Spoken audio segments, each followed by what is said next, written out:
had Mahua Moitra, you had AIMIM Chief Mr. Assaduddin Owaisi, Shashi Tharoor, Raghav Chadda, to name a few people who have put out those messages on Twitter.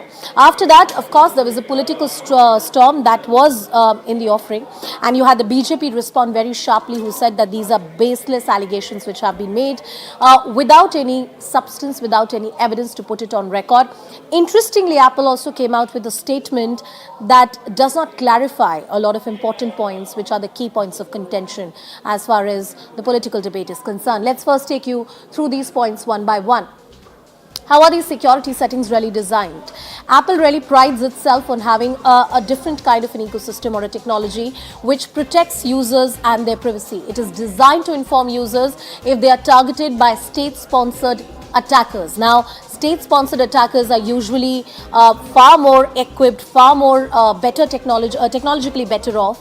These users are individually targeted because of who they are and what they do.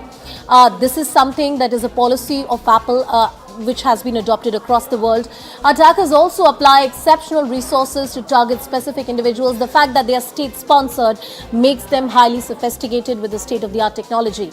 The state-sponsored attacks that happen, they are much harder to detect and prevent, and that is why Apple usually says that they have the technology and they can forewarn the users. The state-sponsored attacks are highly complex, cost millions of dollars to develop. And the Pegasus controversy, of course, is the precursor to it if you want to understand that here in India. And the vast majority of users will never be targeted by such attacks. Usually in regimes, usually in governments or regimes which are not democratically elected, these are the methods which are used, tools which are used. You also have the IT minister who came on record and slammed the critics, and he has said, we have ordered an investigation into the matter as to why did that message really come to certain individuals. Technically qualified agency is going to probe. Now, what that agency is going to be, one wonders, because there is no statutory body like that exists under the Constitution. It is distraction and drama by compulsive critics. That's what we've had Amit Malviya, Mr. Ravi Shankar Prasad, different BJP leaders who have spoken today. These are compulsive critics who are crying surveillance without any proof, without any kind of substance or material on record. Apple systems are encrypted, they can't be hacked. That's what the minister is saying, but he also talks about an inquiry that should happen into this matter. Apple advisory issued in 150 countries. As I said, mostly non-democratic countries, regimes, dictatorships, where these methods are used. As I mentioned, there was a statement that was issued by Apple as well. We'll also try and listen into the political statements that have come in on the story. Let's first listen in to what the IT minister had to say.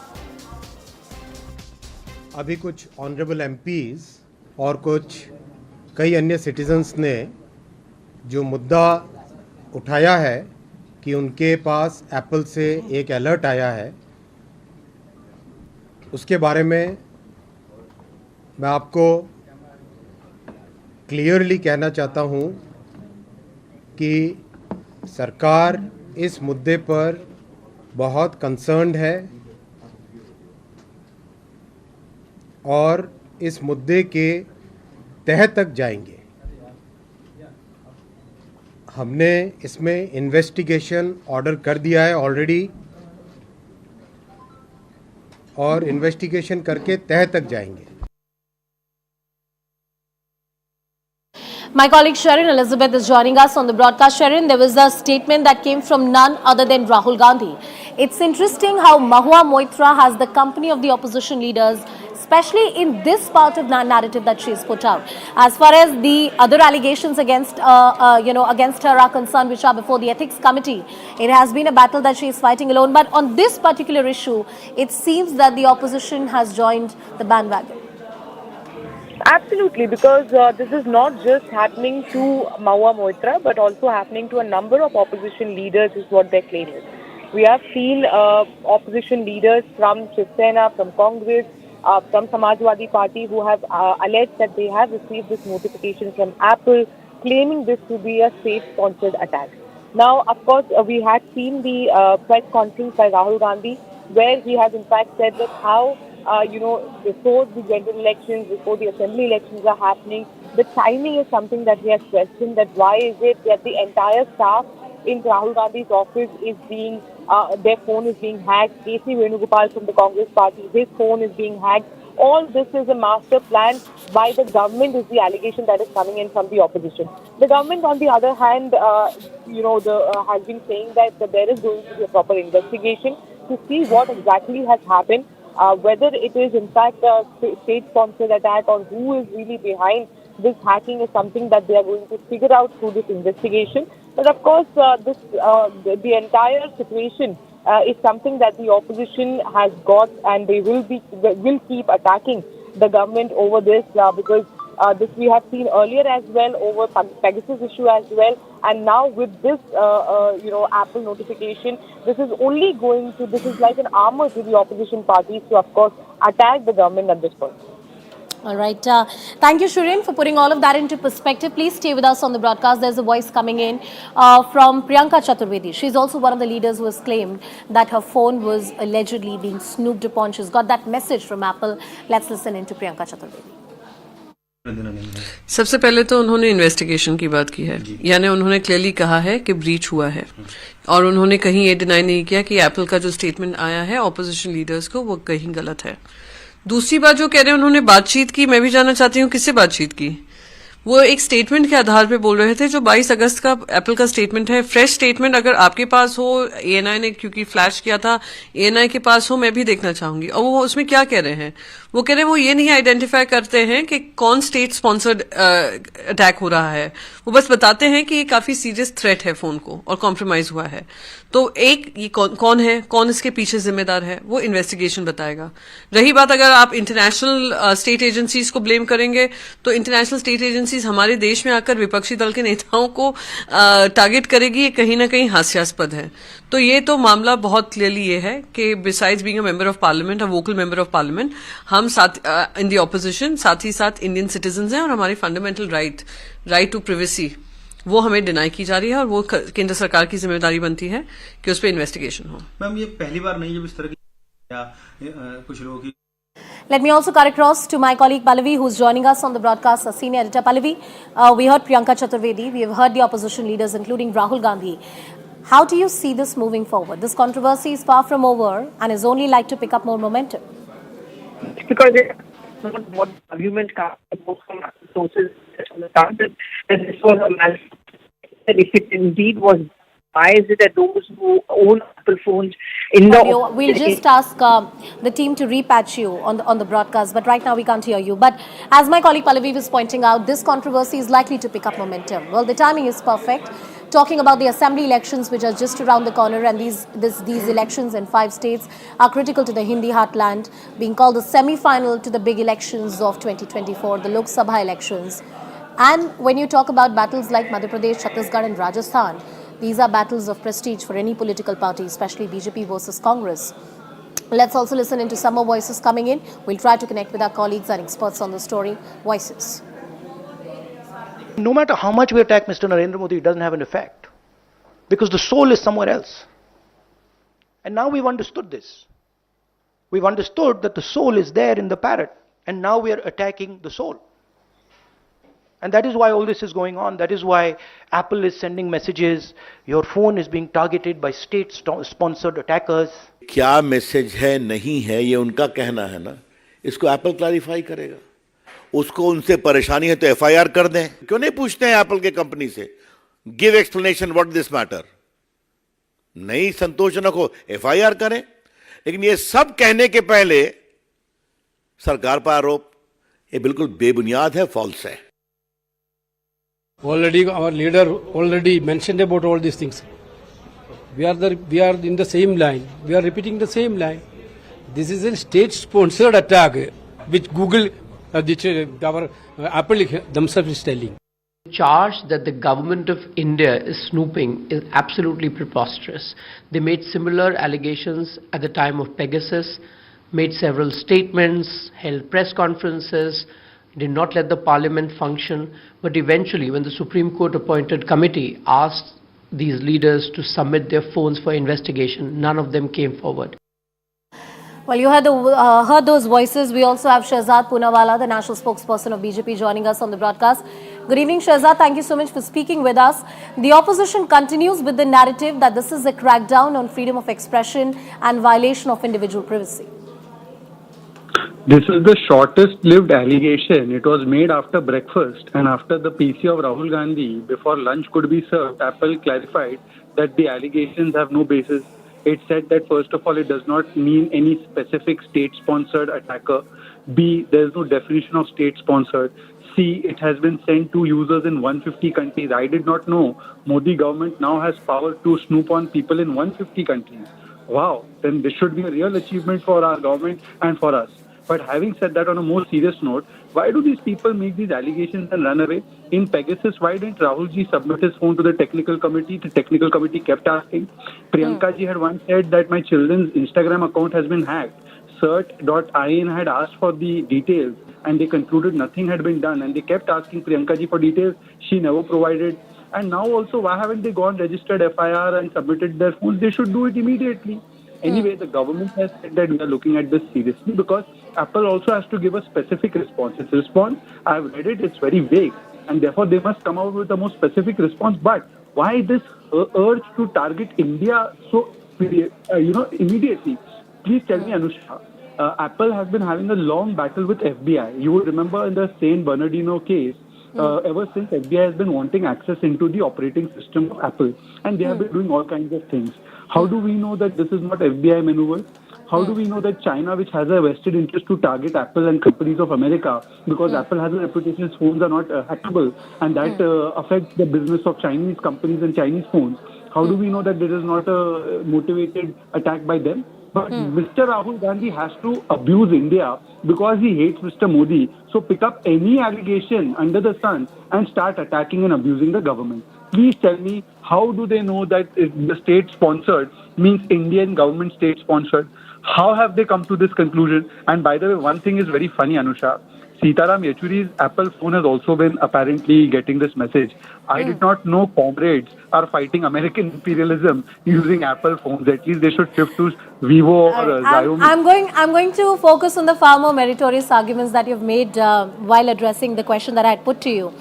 There's an interesting comment, Shehzad, that has come in from Mahua Moitra. I'm not going to read the whole of the statement, but she says that this is the second time. Obviously, 2024 elections are coming up and they want to distract us from the main issues. And opposition leaders claiming to have received notification on their iPhones suggesting that state-sponsored attackers could be targeting their devices. They have a history of what I call peeping Tom behavior. That's what Mahua Moitra has said. This is her latest statement. Anusha, you're not kidding me, right? Mahua Moitra handed over a login and password. She has confessed that to Zaka, to a person who stays abroad. She is talking about hacking. Shashi Tharoor, while putting out this hacking story, he went on and put out the email ID he uses, and then he realized that he had put it out, he had to delete it and mask it. These people are talking, they themselves are the worst offenders when it comes to handing over login IDs or going and doing something stupid as putting out your own information in the public domain without masking it. Okay, that's a fair point you've made. Shehzad, stay with us on the broadcast. Mr. Charan Singh Sapra of the Congress Party is also joining us on the show. Mr. Sapra, good evening. Welcome to the Nation at 5. Thank you for speaking with us. There's a straight question that the BJP is putting to you. We have Shehzad Poonawalla with us on the broadcast. And I believe it's a fair one to ask that when the Supreme Court had set up a special committee, Rahul Gandhi did not hand over his phone to the committee.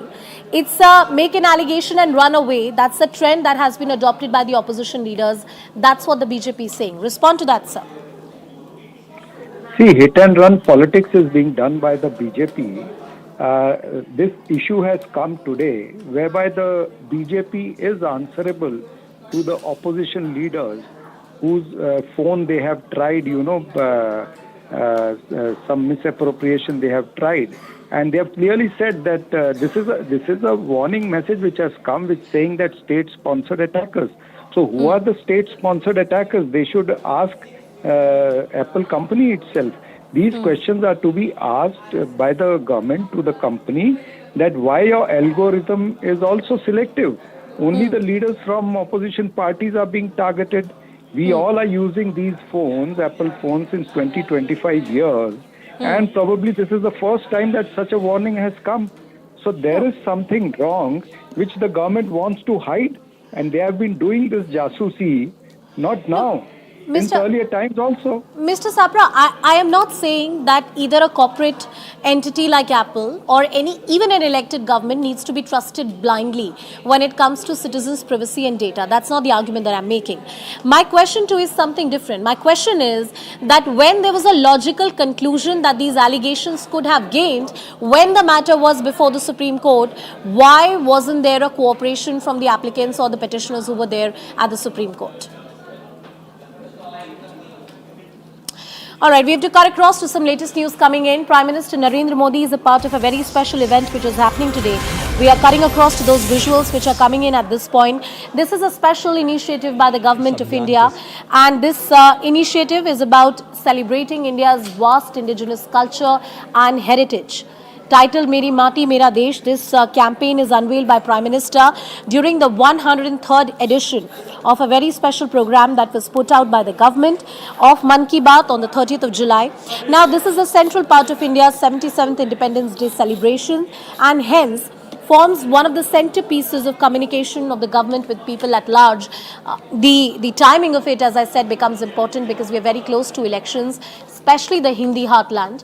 And this campaign is going to focus there. The Prime Minister on your screens right now, you can see he's being escorted by certain people there who are showing him the different kinds of pieces that have been put together from across the country. These are pieces of art, architecture, culture that have been collected. As I said earlier, Azadi Ka Amrit Mahotsav program, that's an ambitious program by the government. It's a series of ongoing initiative and various programs that the government has devised. It is focused on different cultural aspects, on indigenous culture, art, and the various forms of narrative that the government wants to ensure that find more place in the times to come.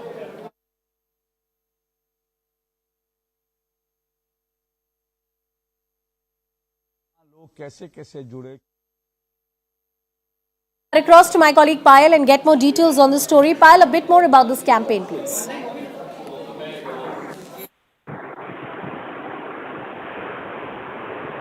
Can you hear me? Yes. Go ahead. Yes. I was talking about this campaign, the special campaign of the government, Meri Mati Mera Desh. Tell us a bit more about it. What does it entail? Well, of course, it talks about the unity of India. It talks about the fact that, we are a country of many faiths, but yet we're together. And we all believe in Mati, which is of the Mitti and which is of our motherland, and we believe in respecting that.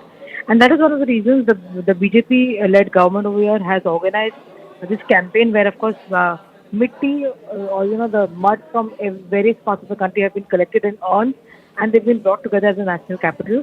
And today the Prime Minister will be, in fact, marking the celebration also, which also is another extension of the Azadi Ka Amrit Mahotsav that the government is celebrating now. India celebrated its 75th year of independence. So that's one of the key programs which is there on the agenda. And a bit from now, we will hear the Prime Minister speak on the occasion. Also today is another very special day, given the fact that today is also National Unity Divas that is being marked as the birth anniversary of Sardar Vallabhbhai Patel. Payal getting us all those details about that special program of the government.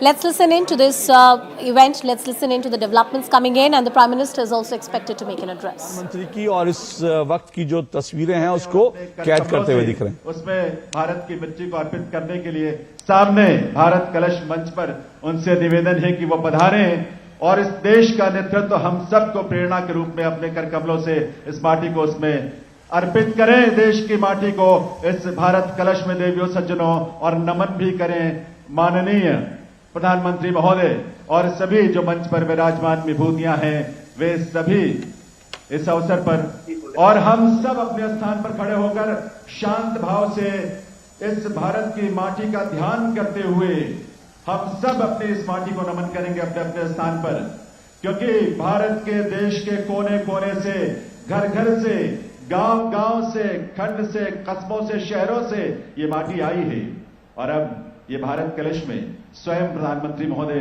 अपने कर कमलों से माटी अर्पित करेंगे देश की और नमन करेंगे भारत कलश को, भारत की माटी को।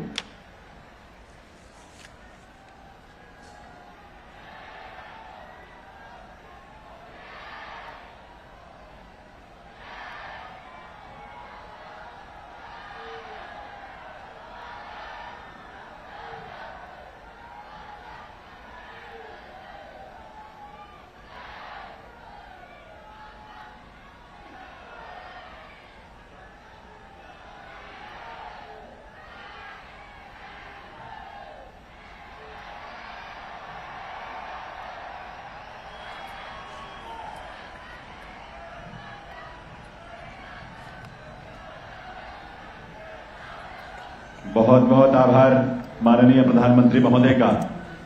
देव सज्जनों, ये भारत कलश 8,500 अमृत कलश देश भर से आए और सभी अपने सिर पर बड़े गर्व के साथ अपने प्रदेश की माटी लेकर आए और यही माटी इस भारत कलश में है। जब ये घूमेगी सारी मिट्टी एक साथ मिलेगी और इसी भारत की मिट्टी से एक भारत श्रेष्ठ भारत का संकल्प साकार होगा अमृत वाटिका के रूप में, जो इस समय आपके सामने दृश्य है। जो भारत कलश, विशाल कलश अपने स्थान पर एक चक्र की तरह घूम रहा है। भारत की माटी मिल रही है आपस में और साकार हो रहा है एक भारत श्रेष्ठ भारत का संकल्प। आजादी का अमृत महोत्सव के समापन अवसर पर मेरी माटी मेरा देश के इस राष्ट्रीय आयोजन में हार्दिक स्वागत, अभिनंदन। एक बार आप सबके करतल ध्वनि के साथ देश के यशस्वी प्रधानमंत्री माननीय श्री नरेंद्र मोदी जी का देवियों सज्जनों। देश की स्वतंत्रता के 75 वर्षों के उपलक्ष्य में आजादी का अमृत महोत्सव के माध्यम से देश के गौरवशाली इतिहास, इसकी स्वतंत्रता और स्वाभिमान की रक्षा करने के लिए अपने प्राणों की आहुति देने वाले वीरों वीरांगनाओं को याद करते हुए आज हम सब देश की माटी को नमन कर रहे हैं, संकल्पित भी हो रहे हैं नए भारत, विकसित भारत के निर्माण।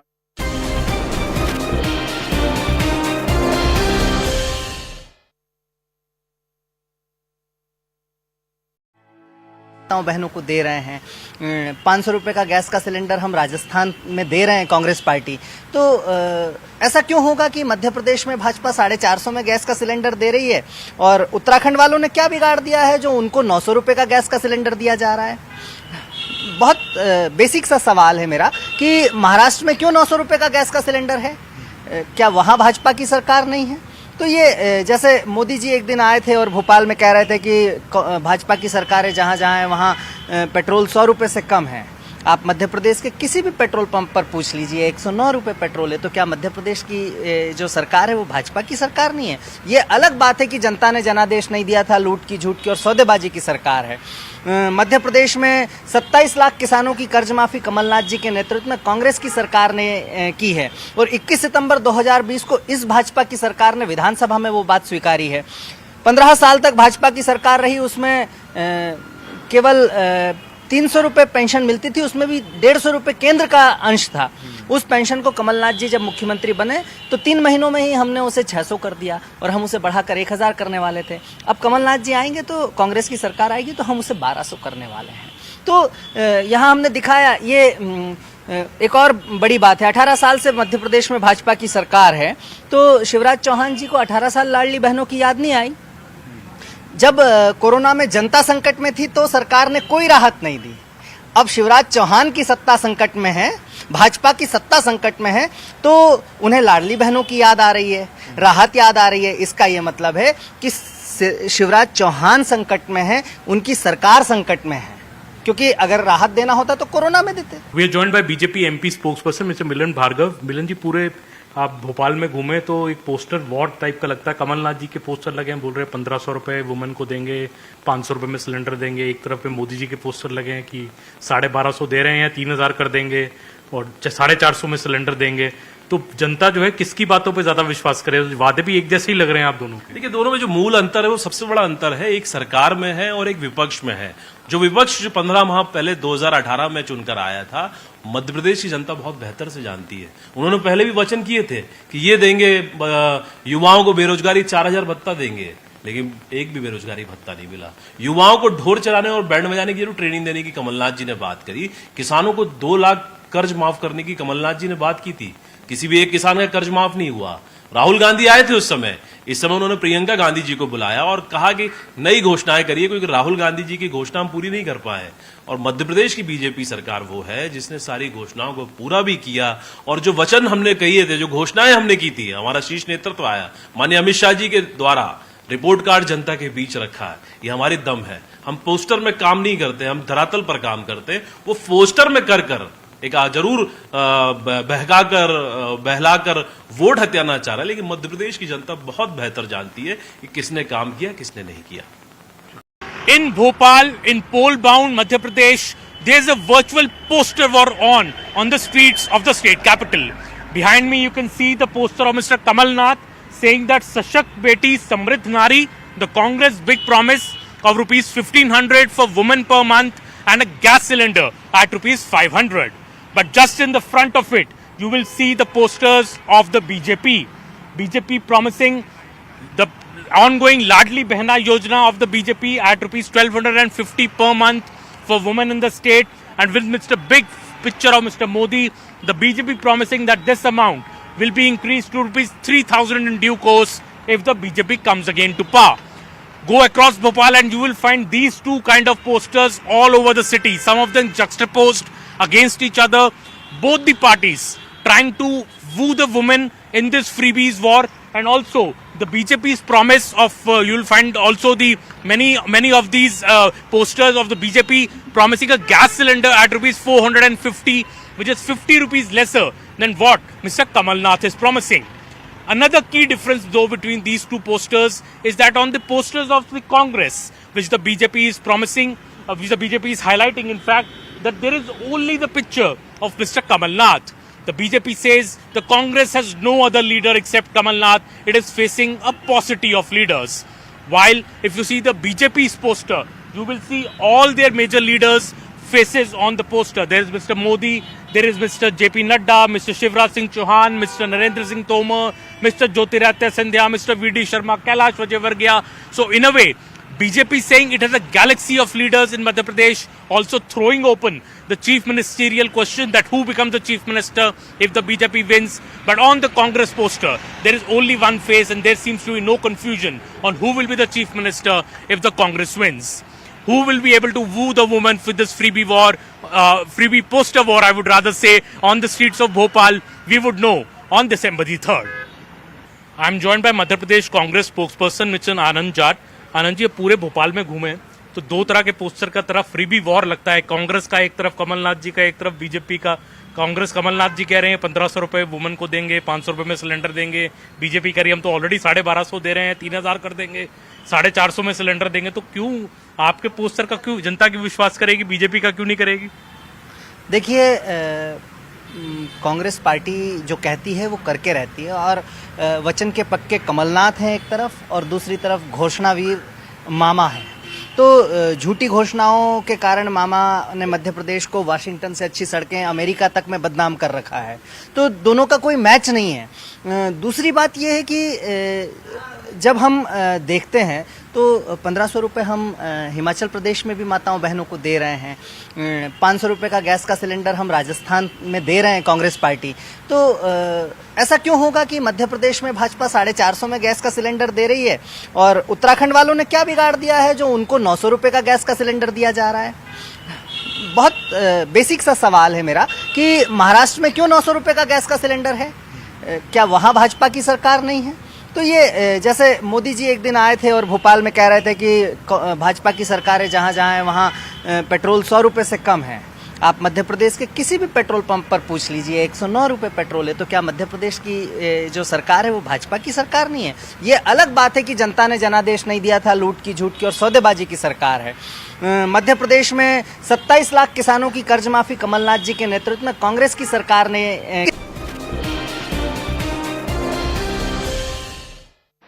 धन्यवाद महोदय।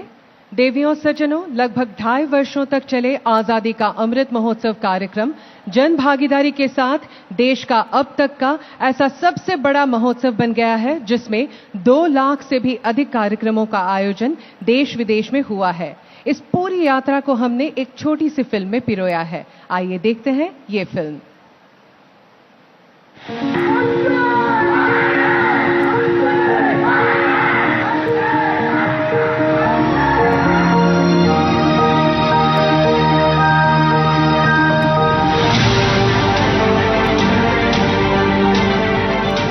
माननीय प्रधानमंत्री जी के आह्वान पर शुरू हुआ भारत के गौरवशाली इतिहास का उत्सव, स्वाधीनता संग्राम का उत्सव, संस्कृति के स्वाभिमान और राष्ट्र की उपलब्धियों का महापर्व, आजादी का अमृत महोत्सव। हमारे यहाँ वेदों में एक वाक्य है, मृत्यो मृक्षीय मामृताम, अर्थात हम दुख, कष्ट, क्लेश और विनाश से निकलकर अमृत की तरफ बढ़ें, अमरता की ओर बढ़ें। यही संकल्प आजादी के इस अमृत महोत्सव का भी है।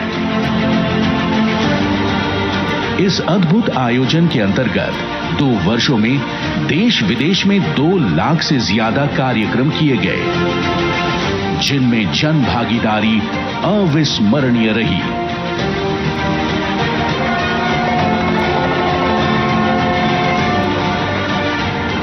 इस पूरे आयोजन को सफल बनाने के लिए माननीय प्रधानमंत्री जी का होल ऑफ गवर्नमेंट दृष्टिकोण अपनाते हुए सभी केंद्रीय मंत्रालयों, राज्यों और निजी संगठनों ने एकजुट प्रयास किए और अमृत महोत्सव की गूंज दूर दूर तक सुनाई दी।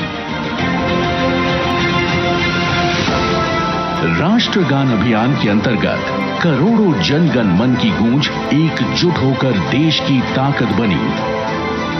हर भारतीय का राष्ट्रीय ध्वज से एक व्यक्तिगत संबंध स्थापित करने के उद्देश्य से लेकर शुरू किए गए हर घर तिरंगा अभियान में करोड़ों लोगों ने अपने घरों में तिरंगा फहराया।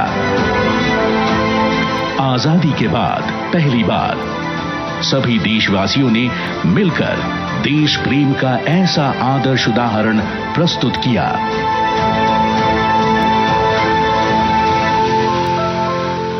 अमृत महोत्सव के दौरान हमने स्वतंत्रता संग्राम के कई महान नायकों को भावभीनी श्रद्धांजलि दी। जनजातीय गौरव दिवस के माध्यम से लोगों ने देश के आदि शौर्य को भी सम्मान दिया। एक भारत श्रेष्ठ भारत की भावना को आगे बढ़ाते हुए आजादी का अमृत महोत्सव ने लोगों में अनेकता में एकता का एहसास जगाया और राष्ट्रीय एकता की नींव और मजबूत की।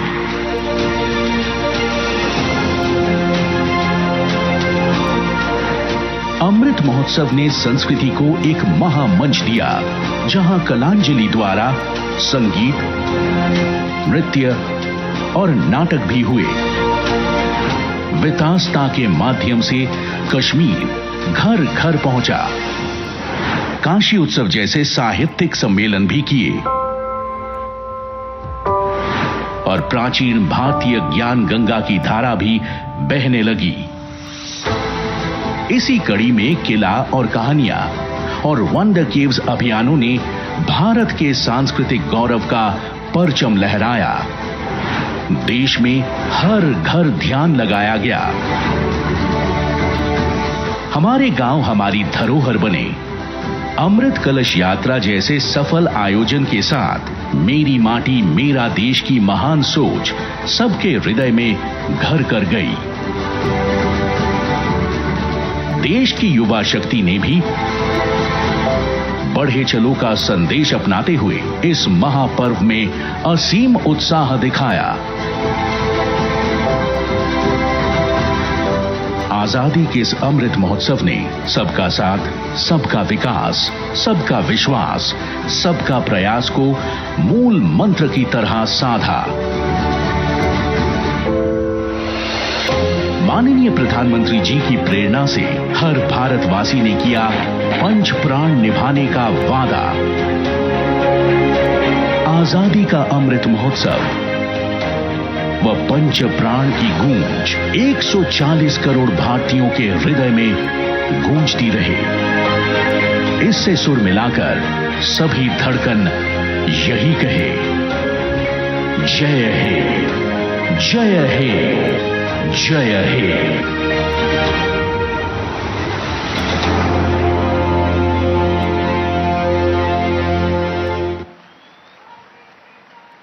देवियों सज्जनों, देश की माटी का गौरव बनाए रखने का संकल्प माननीय प्रधानमंत्री महोदय ने देश को और देश के युवाओं को दिया है। साथ ही इस धरती को बचाने, प्राकृतिक संसाधनों के संरक्षण और जलवायु परिवर्तन की चुनौती से निपटने की राह भी पूरी दुनिया को माननीय प्रधानमंत्री महोदय ने ही दिखाई है मिशन लाइफ के रूप में। प्रधानमंत्री महोदय के मिशन लाइफ विजन की प्रशंसा दुनिया के तमाम देशों ने की है और इस मिशन लाइफ को आज की सबसे बड़ी जरूरत भी माना है। इस मिशन लाइफ से ही प्रेरित होकर राष्ट्रीय नाट्य विद्यालय रंगमंडल नई दिल्ली ने एक लघु नाटिका तैयार की है, बहुत ही सुंदर, बहुत प्रेरक है और इसका शीर्षक है धरती कहे पुकार के। आइए धरती की इस पुकार को ध्यान से सुने और इसके संदेशों को आचार व्यवहार में अपनाएं, आत्मसात करें। सांस्कृतिक मंच पर यह प्रस्तुति आरंभ होने जा रही है। धरती कहे पुकार के।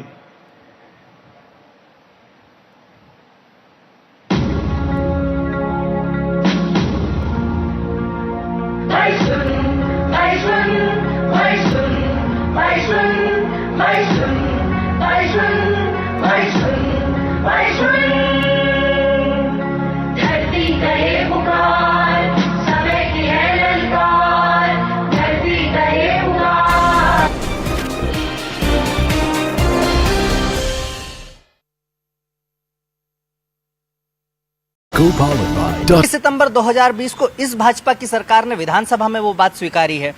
15 साल तक भाजपा की सरकार रही, उसमें केवल 300 रुपए पेंशन मिलती थी, उसमें भी 150 रुपए केंद्र का अंश था। उस पेंशन को कमलनाथ जी जब मुख्यमंत्री बने तो 3 महीनों में ही हमने उसे 600 कर दिया और हम उसे बढ़ाकर 1000 करने वाले थे। अब कमलनाथ जी आएंगे तो कांग्रेस की सरकार आएगी तो हम उसे 1200 करने वाले हैं। तो यहाँ हमने दिखाया, ये एक और बड़ी बात है। 18 साल से मध्य प्रदेश में भाजपा की सरकार है, तो शिवराज चौहान जी को 18 साल लाडली बहनों की याद नहीं आई? जब कोरोना में जनता संकट में थी तो सरकार ने कोई राहत नहीं दी। अब शिवराज चौहान की सत्ता संकट में है, भाजपा की सत्ता संकट में है, तो उन्हें लाडली बहनों की याद आ रही है, राहत याद आ रही है। इसका यह मतलब है कि शिवराज चौहान संकट में है, उनकी सरकार संकट में है, क्योंकि अगर राहत देना होता तो कोरोना में देते। We are joined by BJP MP spokesperson mister Milan Bhargav. Milan ji, पूरे आप भोपाल में घूमे तो एक पोस्टर वॉर टाइप का लगता है। कमलनाथ जी के पोस्टर लगे हैं, बोल रहे हैं 1500 रुपए वुमेन को देंगे, 500 रुपए में सिलेंडर देंगे। एक तरफ पे मोदी जी के पोस्टर लगे हैं कि 1250 दे रहे हैं, 3000 कर देंगे और 450 में सिलेंडर देंगे। तो जनता जो है किसकी बातों पे ज्यादा विश्वास करे? वादे भी एक जैसे ही लग रहे हैं आप दोनों के। देखिए, दोनों में जो मूल अंतर है वो सबसे बड़ा अंतर है, एक सरकार में है और एक विपक्ष में है। जो विपक्ष जो 15 माह पहले 2018 में चुनकर आया था, मध्य प्रदेश की जनता बहुत बेहतर से जानती है। उन्होंने पहले भी वचन किए थे कि ये देंगे, युवाओं को बेरोजगारी 4000 भत्ता देंगे, लेकिन एक भी बेरोजगारी भत्ता नहीं मिला। युवाओं को ढोल चलाने और बैंड बजाने की ट्रेनिंग देने की कमलनाथ जी ने बात करी। किसानों को 2 लाख कर्ज माफ करने की कमलनाथ जी ने बात की थी, किसी भी एक किसान का कर्ज माफ नहीं हुआ। राहुल गांधी आए थे उस समय, इस समय उन्होंने प्रियंका गांधी जी को बुलाया और कहा कि नई घोषणाएं करिए, क्योंकि राहुल गांधी जी की घोषणा हम पूरी नहीं कर पाए। और मध्य प्रदेश की बीजेपी सरकार वो है जिसने सारी घोषणाओं को पूरा भी किया और जो वचन हमने कहिए थे, जो घोषणाएं हमने की थी, हमारा शीर्ष नेतृत्व आया माननीय अमित शाह जी के द्वारा रिपोर्ट कार्ड जनता के बीच रखा है। ये हमारी दम है। हम पोस्टर में काम नहीं करते, हम धरातल पर काम करते। वो पोस्टर में कर एक जरूर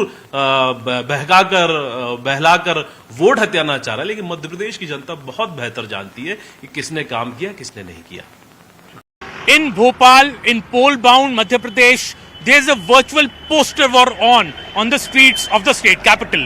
Behind me, you can see the poster of Mr. Kamal Nath saying that Sashakt Beti Samridh Nari, the Congress big promise of rupees 1500 for women per month and a gas cylinder at rupees 500. But just in the front of it, you will see the posters of the BJP. BJP promising the ongoing Ladli Behna Yojana of the BJP at rupees 1250 per month for women in the state, and with Mr. Big picture of Mr. Modi, the BJP promising that this amount will be increased to rupees 3000 in due course if the BJP comes again to power. Go across Bhopal and you will find these two kind of posters all over the city, some of them juxtaposed against each other, both the parties trying to woo the women in this freebies war, and also the BJP's promise of you'll find also the many of these posters of the BJP promising a gas cylinder at rupees 450, which is 50 rupees lesser than what Mr. Kamal Nath is promising. Another key difference though between these two posters is that on the posters of the Congress, which the BJP is promising, which the BJP is highlighting in fact, that there is only the picture of Mr. Kamal Nath. The BJP says the Congress has no other leader except Kamal Nath. It is facing a paucity of leaders. While if you see the BJP's poster, you will see all their major leaders faces on the poster. There is Mr. Modi, there is Mr. JP Nadda, Mr. Shivraj Singh Chauhan, Mr. Narendra Singh Tomar, Mr. Jyotiraditya Scindia, Mr. VD Sharma, Kailash Vijayvargiya. So in a way, BJP is saying it has a galaxy of leaders in Madhya Pradesh, also throwing open the chief ministerial question that who becomes the chief minister if the BJP wins. But on the Congress poster, there is only one face and there seems to be no confusion on who will be the chief minister if the Congress wins. Who will be able to woo the woman with this freebie war, freebie poster war, I would rather say, on the streets of Bhopal, we would know on December the 3rd. I am joined by Madhya Pradesh Congress spokesperson Mr. Anand Jat. Anand ji पूरे भोपाल में घूमे तो दो तरह के poster का तरफ freebie war लगता है, कांग्रेस का एक तरफ, कमलनाथ जी का एक तरफ, बीजेपी का। कांग्रेस कमलनाथ जी कह रहे हैं 1500 रुपए वुमेन को देंगे, 500 रुपए में सिलेंडर देंगे। बीजेपी कह रही है हम तो ऑलरेडी 1250 दे रहे हैं, 3000 कर देंगे, 450 में सिलेंडर देंगे। तो क्यों आपके पोस्टर का क्यों जनता की विश्वास करेगी, बीजेपी का क्यों नहीं करेगी? देखिए, कांग्रेस पार्टी जो कहती है वो करके रहती है और वचन के पक्के कमलनाथ हैं एक तरफ और दूसरी तरफ घोषणावीर मामा है। तो झूठी घोषणाओं के कारण मामा ने मध्य प्रदेश को वाशिंगटन से अच्छी सड़कें अमेरिका तक में बदनाम कर रखा है। तो दोनों का कोई मैच नहीं है। दूसरी बात यह है कि जब हम देखते हैं तो 1500 रुपये हम हिमाचल प्रदेश में भी माताओं बहनों को दे रहे हैं, 500 रुपये का गैस का सिलेंडर हम राजस्थान में दे रहे हैं कांग्रेस पार्टी। तो ऐसा क्यों होगा कि मध्य प्रदेश में भाजपा 450 में गैस का सिलेंडर दे रही है और उत्तराखंड वालों ने क्या बिगाड़ दिया है जो उनको 900 रुपये का गैस का सिलेंडर दिया जा रहा है? बहुत बेसिक सा सवाल है मेरा कि महाराष्ट्र में क्यों 900 रुपये का गैस का सिलेंडर है? क्या वहाँ भाजपा की सरकार नहीं है? तो ये जैसे मोदी जी एक दिन आए थे और भोपाल में कह रहे थे कि भाजपा की सरकार है जहाँ जहाँ है वहाँ पेट्रोल 100 रुपये से कम है। आप मध्य प्रदेश के किसी भी पेट्रोल पंप पर पूछ लीजिए 109 रुपये पेट्रोल है। तो क्या मध्य प्रदेश की जो सरकार है वो भाजपा की सरकार नहीं है? ये अलग बात है कि जनता ने जनादेश नहीं दिया था, लूट की झूठ की और सौदेबाजी की सरकार है। मध्य प्रदेश में 27 लाख किसानों की कर्ज माफी कमलनाथ जी के नेतृत्व में कांग्रेस की सरकार ने की है और 21 सितंबर 2020 को इस भाजपा की सरकार ने विधानसभा में वो बात स्वीकारी है। 15 साल तक भाजपा की सरकार रही, उसमें केवल 300 रुपये पेंशन मिलती थी, उसमें भी 150 रुपये केंद्र का अंश था। उस पेंशन को कमलनाथ जी जब मुख्यमंत्री बने तो 3 महीनों में ही हमने उसे 600 कर दिया और हम उसे बढ़ाकर 1000 करने वाले थे। अब कमलनाथ जी आएंगे तो कांग्रेस की सरकार आएगी तो हम उसे 1200 करने वाले हैं। तो यहाँ हमने दिखाया ये एक और बड़ी बात है। 18 साल से मध्य प्रदेश में भाजपा की सरकार है तो शिवराज चौहान जी को 18 साल लाडली बहनों की याद नहीं आई? जब कोरोना में जनता संकट में थी तो सरकार ने कोई राहत नहीं दी। अब शिवराज चौहान की सत्ता संकट में है, भाजपा की सत्ता संकट में है तो उन्हें लाडली बहनों की याद आ रही है, राहत याद आ रही है। इसका ये मतलब है। Welcome back. You're watching The Nation at 5 and we continue tracking all the big stories of the day. And this one is a trouble for the Aam Aadmi Party and their convener, Delhi Chief Minister Arvind Kejriwal. The lens of Enforcement Directorate has been on the top leaders of the Aam Aadmi Party in the Delhi excise or the liquor policy scam. You have Manish Sisodia, who's been denied bail by the Supreme Court of India, and now Mr. Arvind Kejriwal has been summoned by the Enforcement Directorate for the 2nd of November. You remember in the CBI charge sheet there was a mention of Arvind Kejriwal multiple times, but that doesn't mention him as an accused so far. He's not an accused in the charge sheet of the CBI, the 2 or the supplementary charge sheets that have been filed so far. But if the case of Sanjay Singh is any precedent, you don't need to be an accused officially for you to be in custody. ED will go ahead. What are the claims that the ED is making? ED claims that there was a video call between Chief Minister and Sameer Mahendru. Chief Minister of Enforcement Directorate believes, and they've said that in the charge sheet, was the kingpin. Accused Dinesh Arora claimed that he has met Arvind Kejriwal and it was allegedly at the behest of the Chief Minister that the tweaks or changes in the policy was made. ED has also claimed that Vijay Nair was acting at Chief Minister's behest. As I earlier said, the witness turned approver, of course, that's going to be an important statement for the court to look at. The remand note of Amit Arora mentions Arvind Kejriwal. There are multiple occasions, multiple times on which the name of Arvind Kejriwal is mentioned in that charge sheet, not an accused so far. Sisodia's ex-PA claimed that policy report was given at Chief Minister's home and the changes that were made from the 12% to 5%, those changes were done by the Chief Minister's office directly. YSR CPMP has said that his son welcomed into the business by Kejriwal. There was a larger nexus that was being spoken of. It was accused, it was alleged that this proceed went to the Aam Aadmi Party and he could be made an accused in this case. If he's made an accused, yes, he's holding a constitutional office, but that once again not just rakes up a political controversy but is also setting the ground for some kind of further arrest also. That's the fear of the Aam Aadmi Party. Vijay Nair, who allegedly orchestrated the scam, is a close associate of Arvind Kejriwal. We are quoting the charges of Enforcement Directorate. Nair functions from the camp office of Arvind Kejriwal. This has been one of the key things that has been argued extensively in the multiple documents that have been filed at the court. Vijay had support in sanction of Arvind Kejriwal and Manish Sisodia. And if Mr. Sisodia has been denied bail by the Supreme Court, at least for the next 6 months, he's not coming out. Vijay Nair was acting on behalf of Delhi Chief Minister Arvind Kejriwal, as we said earlier. The same points which are made in the ECIR of the Enforcement Directorate, similar points are made in the CBI charge sheet as well, and they are produced verbatim in the Supreme Court order as well that was passed yesterday. The new excise policy was the brainchild of Arvind Kejriwal, and there was no plausible reason why a government would take action of that nature. That is what is being argued.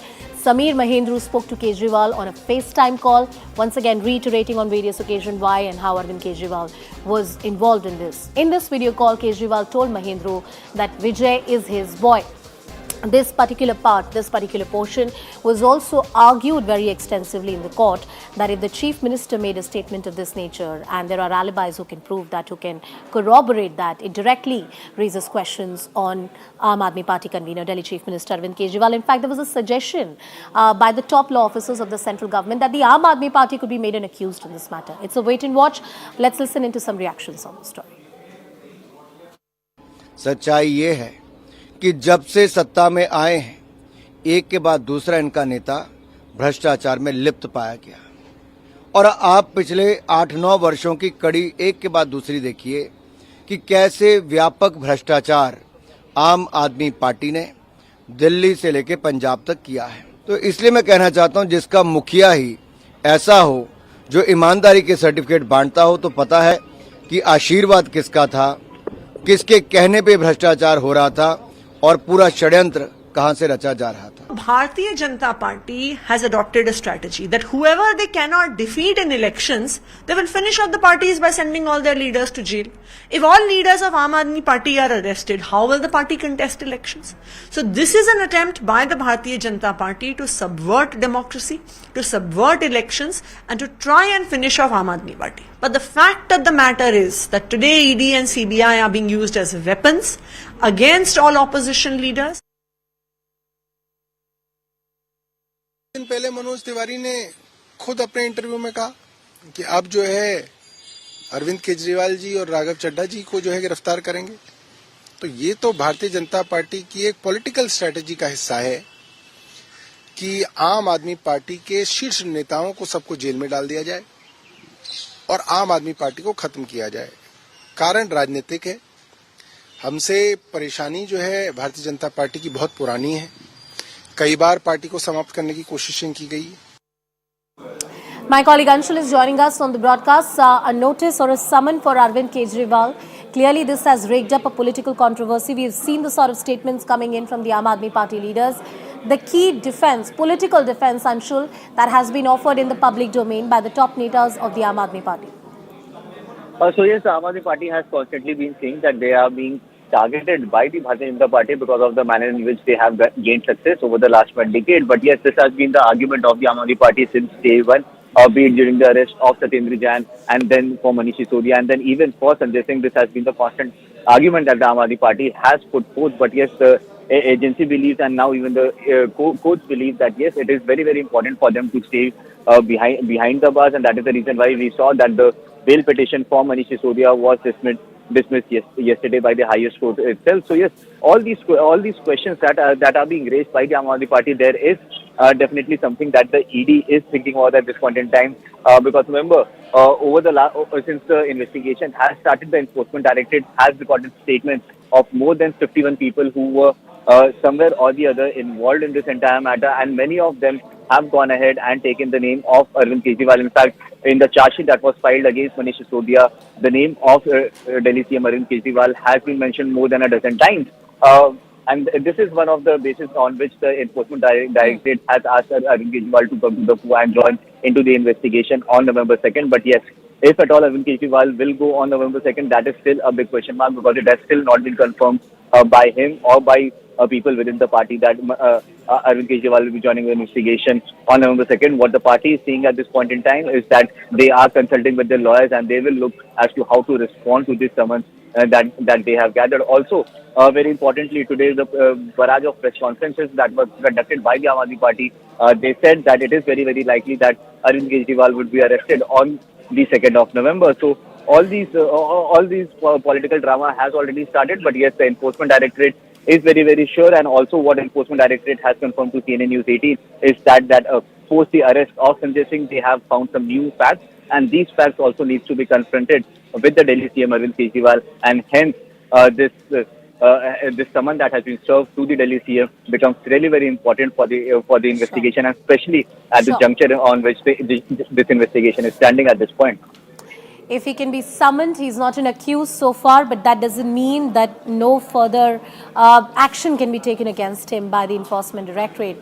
The track record of ED tells us that it's capable of taking these bold moves, and some of them legally, most of them legally sanctioned, keeping in mind the wide powers that have been affirmed by the Supreme Court of India. We heard through the day the political voices coming in on the story. It has been a political slugfest between the AAP and the BJP. Let's listen in. कानून के ऊपर कोई नहीं हो सकता है। जो party एक मास मूवमेंट से निकला है इसे दावा करते थे, भ्रष्टाचार के खिलाफ एक आंदोलन से निकलने का दावा करते थे, उनकी असलियत अभी लोगों के सामने आ चुकी है। उनकी कई दर्जन नेता जेल के अंदर है।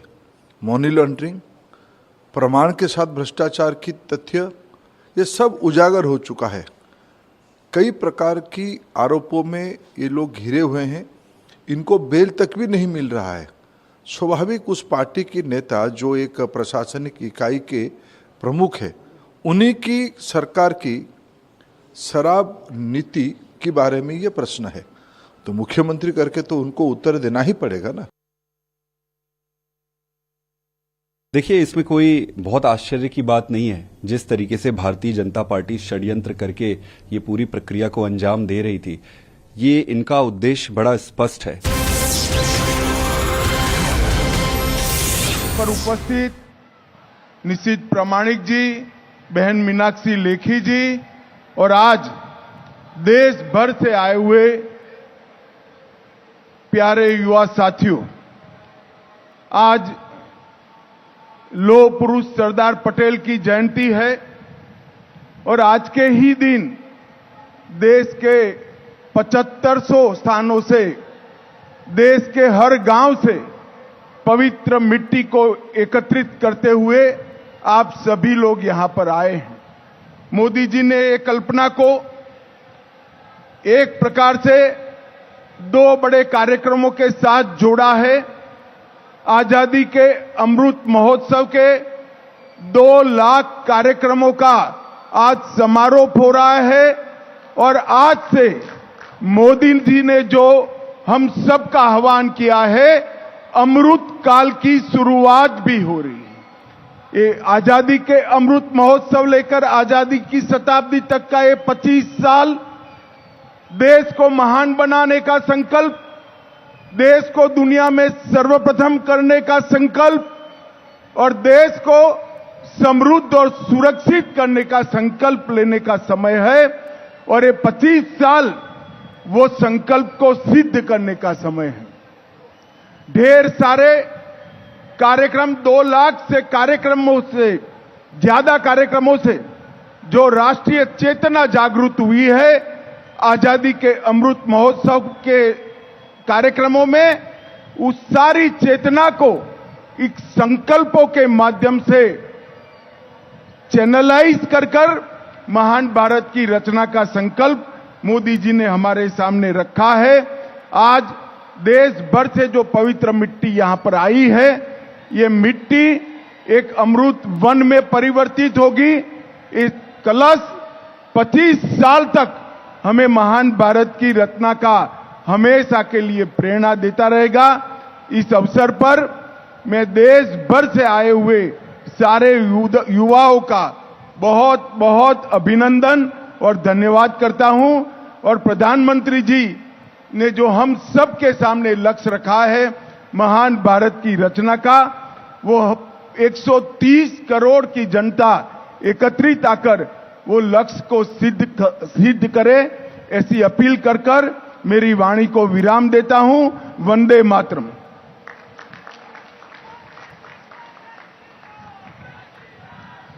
बहुत बहुत आभार माननीय केंद्रीय गृह एवं सहकारिता मंत्री श्री अमित शाह जी का। देवियों सज्जनों, देश की पवित्र माटी का तिलक लगाकर और उसे अपनी मुट्ठी में लेकर भारत के लोगों ने देश के लिए मरने और देश के लिए जीने की सौगंध खाई। इतिहास इस बात का साक्षी है। आज इसी माटी को अपने हाथ में लेकर हम भी पंच प्राण की शपथ लेंगे। आप सभी के बैठने के स्थान पर एक छोटी सी पोटली रखी है जिसमें आप द्वारा लाई गई देश की माटी रखी गई है। यह हम सबका सौभाग्य है कि देश के यशस्वी प्रधानमंत्री श्री नरेंद्र मोदी जी के सानिध्य में आज पंच प्राण शपथ लेने का सौभाग्य हम सबको मिलने जा रहा है।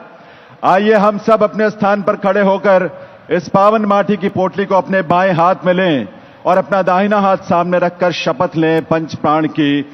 मंच से शपथ की पंक्तियां बोली जाएंगी, आप सभी अपने स्थान से इसे दोहराएंगे। शपथ हम आरंभ कर रहे हैं। हम शपथ लेते हैं कि भारत को 2047 तक आत्मनिर्भर और विकसित राष्ट्र बनाने के सपने को साकार करेंगे। गुलामी की मानसिकता को जड़ से उखाड़ फेंकेंगे। देश की समृद्ध विरासत पर गर्व करेंगे। भारत की एकता को सुदृढ़ करेंगे और देश की रक्षा करने वालों का सम्मान करेंगे। नागरिक होने का कर्तव्य निभाएंगे। भारत माता की, भारत माता की, भारत माता की। बहुत बहुत आभार आप सभी का। यह शपथ हमारे जीवन में हमारे आचार व्यवहार और संस्कार का हिस्सा बने और हम इन शपथ को अपने जीवन में उतारें। इसी संकल्प और विश्वास के साथ आइए इस कार्यक्रम में आगे बढ़ते हैं।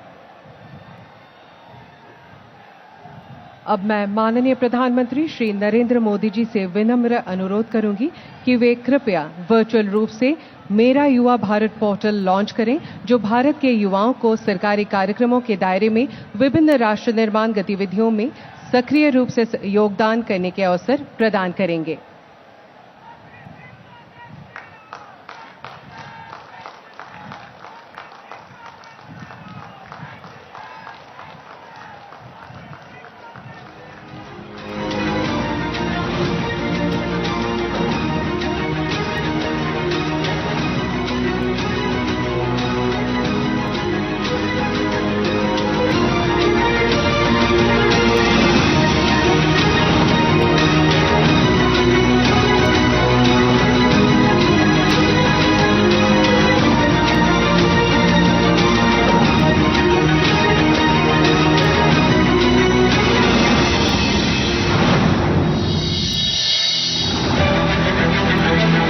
अमृत भारत यानी युवाओं का भारत।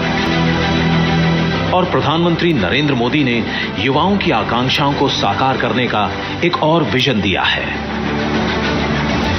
विजन 2047 यानी विकसित भारत का संकल्प, जिसे पूरा करने के लिए देश के सभी युवाओं को आपस में जोड़ने की जरूरत थी।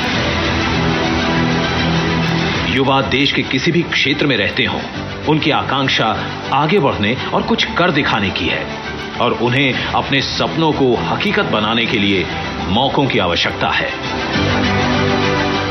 युवाओं को चाहिए एक ऐसा प्लेटफॉर्म जहां वे एक दूसरे से और अनुभवी लोगों से जुड़ सकें। इस प्लेटफॉर्म के माध्यम से युवा भाग ले सकते हैं ऐसे प्रोग्राम्स में जिसमें उनकी रुचि हो, जिसके द्वारा उन्हें व्यावहारिक अनुभव प्राप्त हो सके, जिसके द्वारा वे खुद अपने पसंद के विषय में प्रोग्राम का आयोजन भी कर सकते हैं। इससे निर्माण हो सकता है एक विलक्षण युवा नेटवर्क का।